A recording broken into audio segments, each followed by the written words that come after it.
Welcome, this is Andrew Harrison, and in this video we will document a large takedown that was carried out recently by tree menders of Hamilton, Waikato. This job was in or near Morrinsville town, and the trees are very large cottonwood poplars. Climber on the hook right now, that's Jeremy Miller, one of the world's best climbers. He's going to set up the top for cradling, and then each lift will be lifted by the crane, which is 130 tonne. I think the maximum lift capacity was about 10 tonne. So we will follow the journey of this job, and I'll comment as we go through. The main object of this video is not for educational purposes but merely entertainment. So you may learn something from it, hopefully you will, but this is not a substitute for qualified training. The main reason for using a crane on this job was that underneath these large poplars was a historic, well still is, a historic and protected avenue of English oaks or common oaks, Quercus robur. So to rig these trees down would have been very difficult with the oaks directly underneath.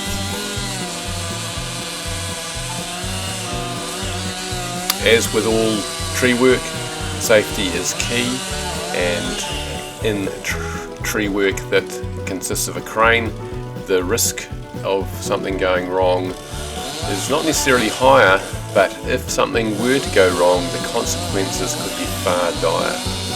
So estimating the weight of each lift is critical, and also having enough space to place the piece on the ground is critical.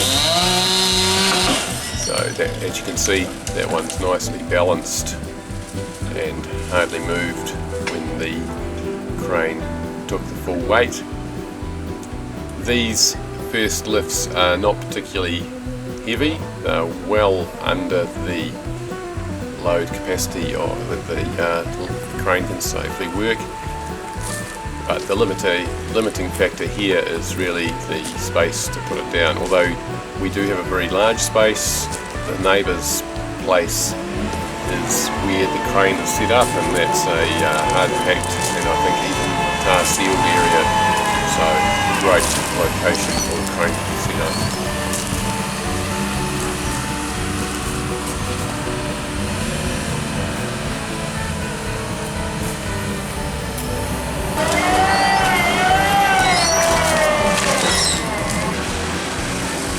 Chip it directly underneath, good team of workers helping out, and of course the digger with the grapple helping with the feed. So it's only the small stuff really that the people can have to manhandle, and even some of the small stuff that the digger can stack, as we can see.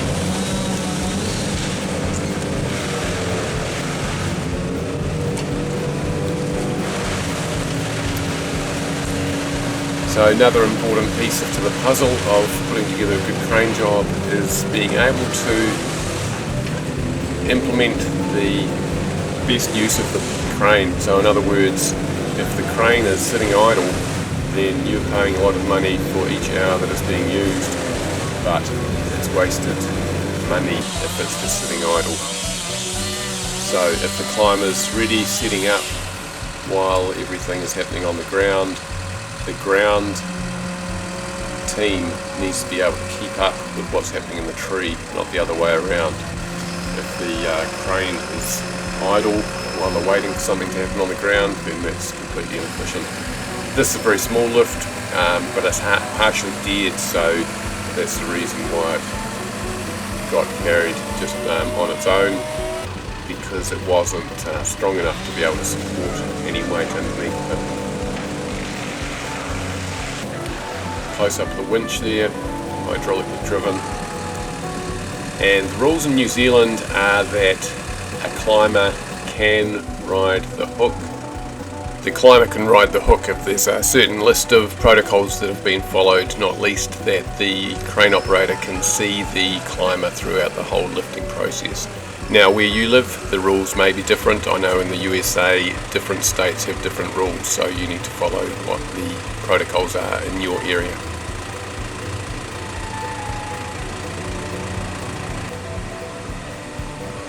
So with the climber in a good position, the climber can then put the slings on. In this case, they're just rope slings with a splice at one end and using clove hitches to tie. You'll see later when we get to the big wood, the chains are pulled out. But obviously with the slings, they can be adjusted more easily, easier for the climber to work with.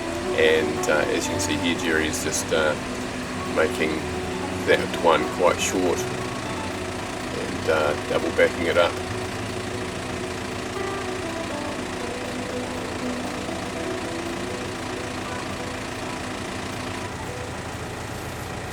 So this video really just captures a couple of trees being worked on. I was only out there for a day just observing with some students, and I think there was a total of 3 or 4 of these large trees that were removed. One had failed, so that was the reason to remove them, and when they failed it blocked the access for a couple of houses that are up this long driveway. The poplars, I'm not sure actually whether they were part of the protected avenue. They were in the avenue planted at the same time or thereabouts. But yeah, good cut. Just that, and good positioning of the hook. The piece swung away, the climber's in a safe position. Everyone's standing clear for the landing of this piece. So as you can see, a well-run job. Not everything went perfectly. However, everything was managed well. Just some warning shots on the crane there. Don't tip the crane over, don't get crushed, and don't be electrocuted.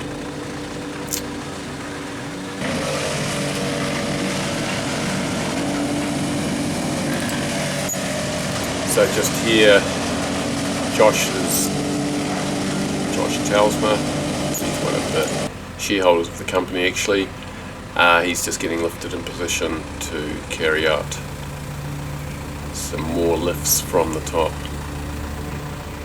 And there's the crew. 3 of those guys are students, so there was I think 3 ground crew and 1 climber on the job, and plus us were there as observing, although we did help a little bit.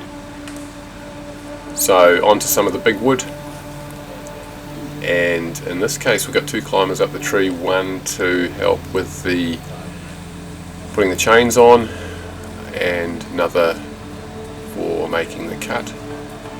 Bit of discussion going on as to the position of the chains, although they're already on, but where exactly is the cut going to be made.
So once again, good positioning of the crane, and that one swung a little bit, which is not ideal, but good positioning of the climbers to be away from any potential swing. crane slews away.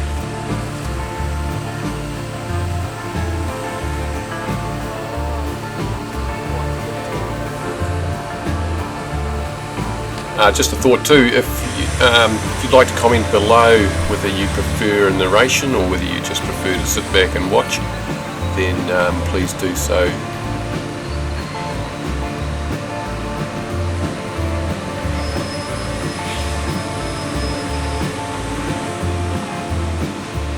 Top of the spar is now chained up and Jerry is just tied in and moving down to a good position to cut after estimating how much that's going to weigh. He's put a retrievable tying point in, which will help him once he's in the position for the cut. Also see that the hook is directly above the load. That's critical to stop the swing when the piece comes off.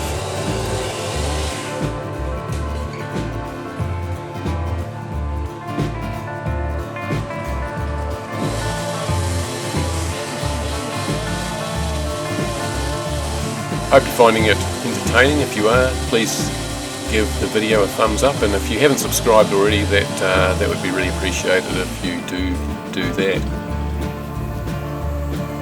So with the chains at the top of this piece and the hook in that perfect position, the piece swung fraction, and then it just needs to be lifted up and over that sub-canopy of the English oaks. Slew away and that piece gets put down on the other side. So it's actually a pretty straightforward process using a crane. It's less technical in some ways than rigging, especially if you're rigging off the same tree you're working in. And once the crane has it, then obviously the crane owns it, so that's pretty critical. What I mean by that is if you cut a piece that is too heavy for the crane, then you can't put it down. Unlike when you are on a construction site and maybe you pick up a bit of concrete girder for a bridge or something, you'll know actually how much that weighs. But also, if it is more than the crane can lift, it can immediately just put it back down where it picked it up from, unlike on a tree site.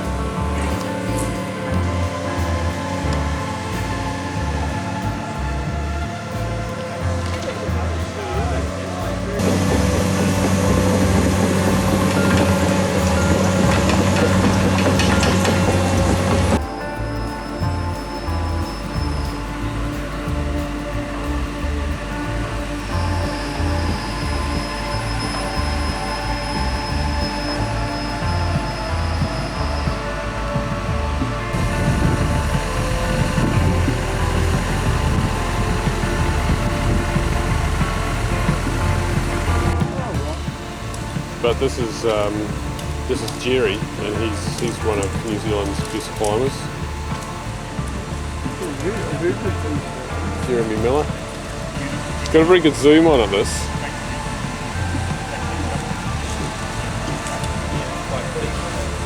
And I could just get the expression on his face if you turn this way. Like, you just like zoomed on one earmuff just about. Jerry, can you just look at Andrew for a second? Yeah, perfect. Thank you. Andrew, over here.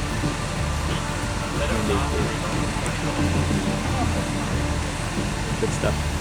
Carry on, as you would.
as you can see, once you get onto the big wood for taking these sections down, there's a lot of chainsaw cutting. So being skilled with the chainsaw and safe with the chainsaw, being in a good position and cutting from the correct side is critical.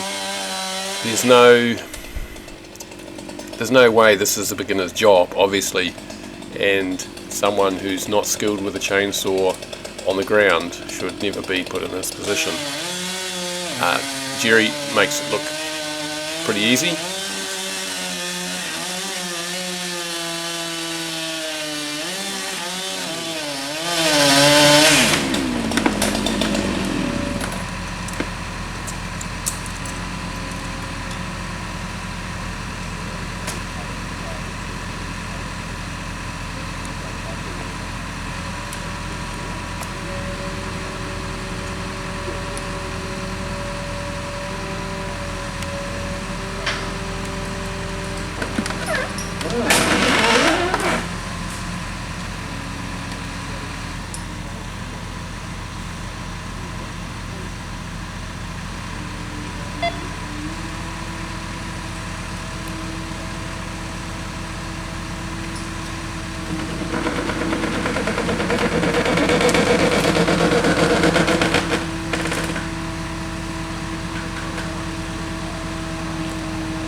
So when the crane operator toots, it's not normally a good sign.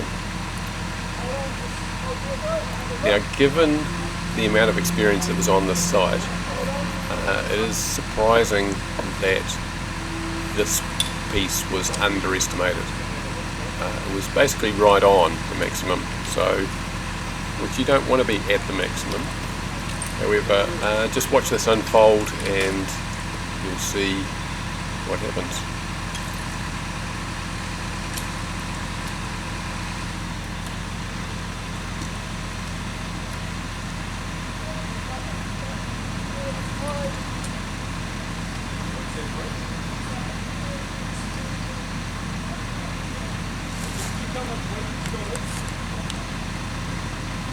So at this stage there's a lot of discussion going on between the dogman, climber and the crane operator as to how to handle this situation.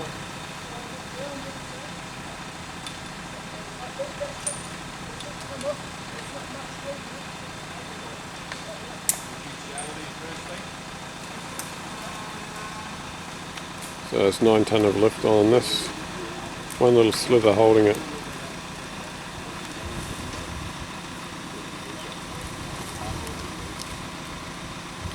And the climber out of the way.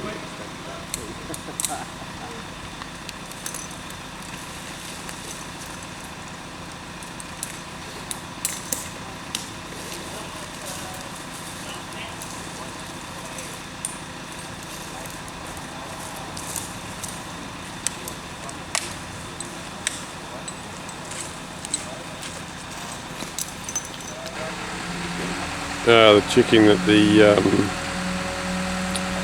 load is not going to swing away from the crane. There you go. Crane's got it.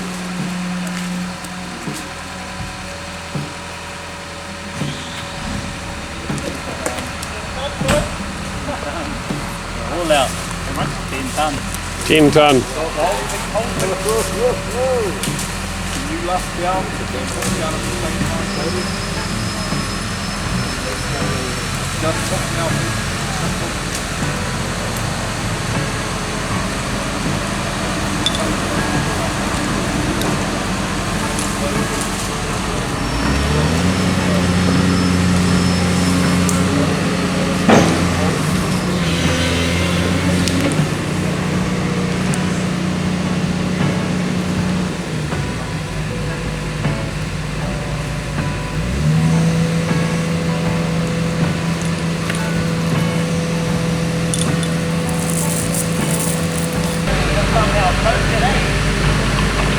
Double extend chain maybe?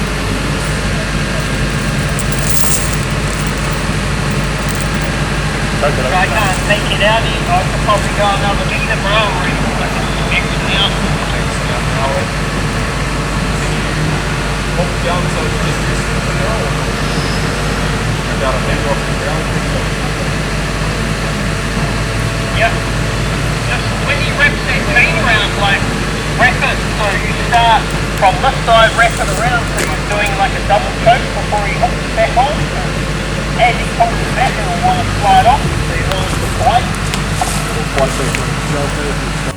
So the risk here is that when the crane puts it down, which it's on the ground now, but if it falls one way, if it falls away from the crane, then the risk is that it's increasing the radius, so the weight is actually further from the crane hook, which means it could actually overload the crane. So that's why the dig is implemented, to pull it towards the crane and then lay it down. Try to rotate the log so that when it comes down, its chains don't fall onto themselves, so to speak.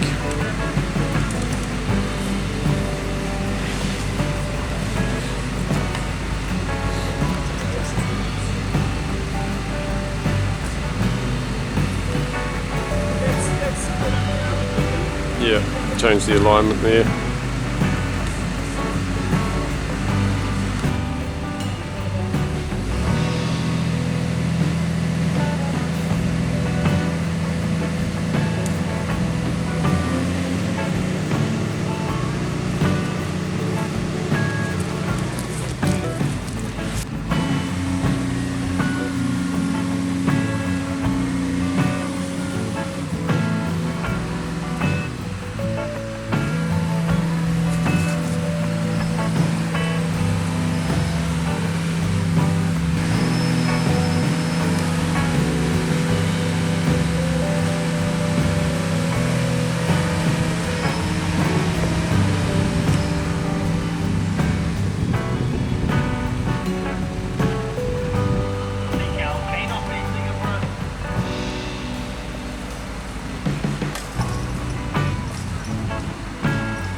Gotta roll, Pete, gotta roll, Pete.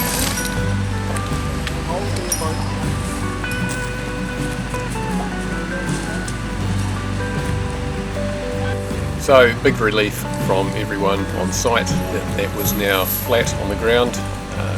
So obviously standing on its end is not on the ground, it's just still balanced. One last piece for this tree, and that's just felling the spar.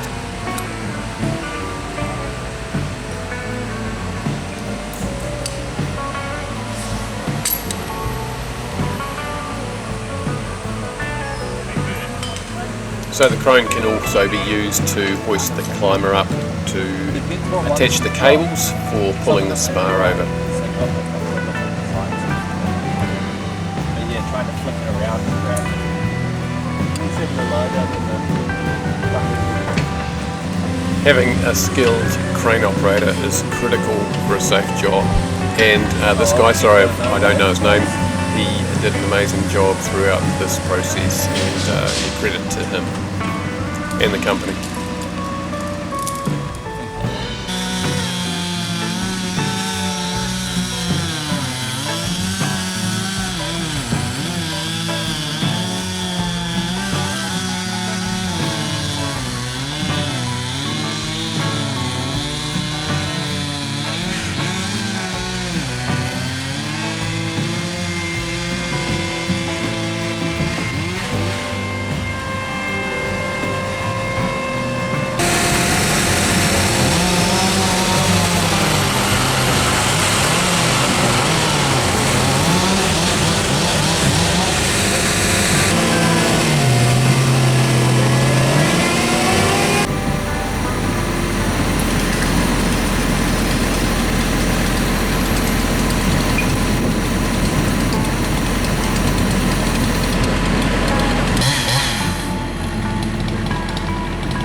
what you got to do when you fell a tree. Did you do this revving your chainsaw above your head thing? Yeah, just so you can't show it at insects. Nice cuts though, very good. 14, 15, 16, 17, 18, 1, 82, 83, 84, 85, 86, 7, 88, 9, 90, 91, 2, 3, 4. Porsche, just under 100. Cut down in its prime. Yeah.